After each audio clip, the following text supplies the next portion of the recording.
Сәлем балақай, менің каналыма қош келдің. Бүгін біздер математика пәнінен 0 саны мен цифры, 0-ді қосу және азайту деген тақырыппен танысатын боламыз. Ендеше оқуымызда мына бір суретке қарайық. Суретте не байқадың? Түсіндір. Балақай, мектеп автобусы келіп тұр. Оның ішінде бастапқыда неше бала болды? 5 бала болды. Олар бір-бірден шыға бастады. Мұқият жазбаға қарайтын болсақ, әрбір оқушы бір-бірден шыққан сайын бала саны біреуге кеміп отырды. 3 бала қалды. 3 баланың біреуі шықты, тек 2 бала қалды. 2 баланың тағы да біреуі шықты сыртқа. Бір оқушы қалды. Ол да сыртқа шығып кетіп еді. Сонда автобустың ішінде не қалды? Автобустың іші бос қалды. Әрбір оқушы бір-бірден шыққан сайын бала саны бірге азайып отырды және автобустың іші соңында бос қалды. Заттардың жуық болуы қандай цифрмен белгіленетінін білесің бе?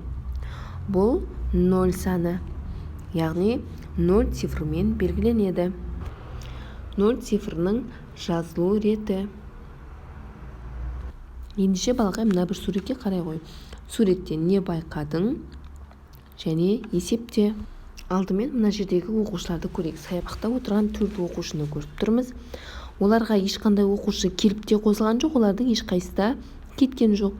Сондықтан осы 4 оқушы сол күйінде қалды. Балақай, енді мына бір ережені есіңде сақта.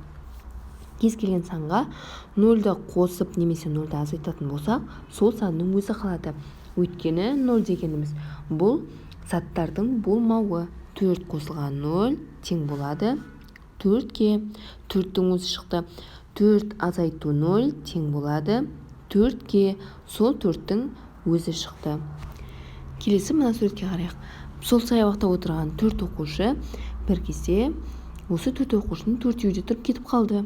Сонда бұл жерде саябақта орындықта қалды ма бала? Жоқ, ешқандай бала қалмады. Сонда 4 азайту 4 тең болады 0-ге. Ол жердегі барлық оқушы кетіп қалды. Ол жерде ештеңе жоқ, ештеңе қалмады. Келесі мына есепке назар аударайық. Ауызша есепте және жаз. Бұл жерде берілген өрнектердің мәнін табамыз және 0-ге қатысты ережені есімізде сақтаймыз. Кез келген санға 0-ді қосып, кез келген санға 0-ді азайтатын болсақ, сол санның өзі шығады. Келесі берілген есеп мынадай. Есепті шығар.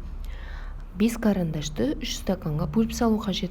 Егер стакандардың біреуінде 1 карандаш болса, ал қалған 2 стаканда неше карандаштан болуы мүмкін? Ендеше оны мынадай кесте түрінде қарастырайық. Бірінші стаканда үнемі 1 карандаштан тұрды, ал қалған 2 стаканда 2 карандаштан болуы мүмкін, немесе 1 карандаш 3 карандаштан болуы мүмкін, немесе біреуінде 3 карандаш, екіншісінде 1 карандаш болуы мүмкін.